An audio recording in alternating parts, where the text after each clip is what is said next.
জালালপুর গ্রামে রামু নামে একটি হতদরিদ্র বসবাস করত। দারিদ্রতা যেন ছিল তাদের মৃত্যুসঙ্গী। তাই রামু ও তার স্ত্রী রোহিণী প্রতিদিন লোকের বাড়িতে যেত ভিক্ষা করতে।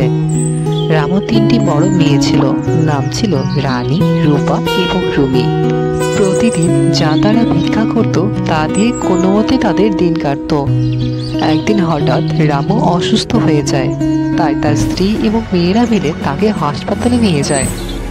ডাক্তারবাবু রামুকে খানিকক্ষণ দেখার পর বিস্ময়ের সঙ্গে বলল, তোমার বাবার অ্যাপেন্ডিক্স হয়েছে। তোমরা যদি তোমার বাবাকে বাঁচাতে চাও তাহলে তোমাদের তাড়াতাড়ি এক অপারেশন করতে হবে।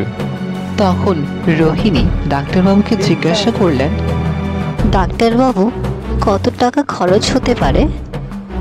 তখন ডাক্তারবাবু বলল, সব মিলে প্রায় 20,000 হতে পারে।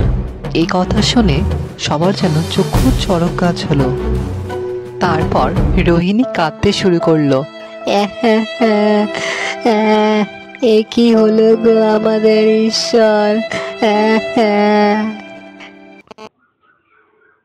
তারপর তারা পুনরায় বাড়িতে এসে চিন্তা করতে লাগলো কি করে তারা এত টাকা জোগাড় করবে।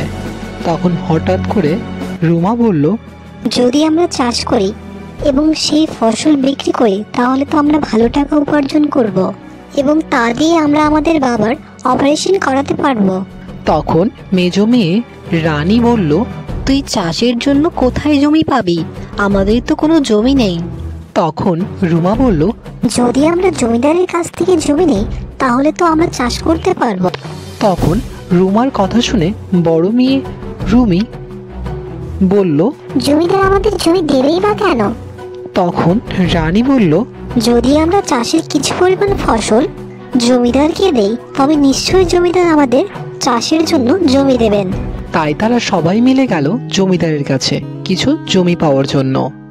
তারা জমিদারকে সমস্ত কথা বললেন এবং জমিদার বলল যে, যদি তোমরা আমাকে উৎপন্ন ফসলের অর্ধেক দাও তবেই তোমাদের আমি জমি দেব।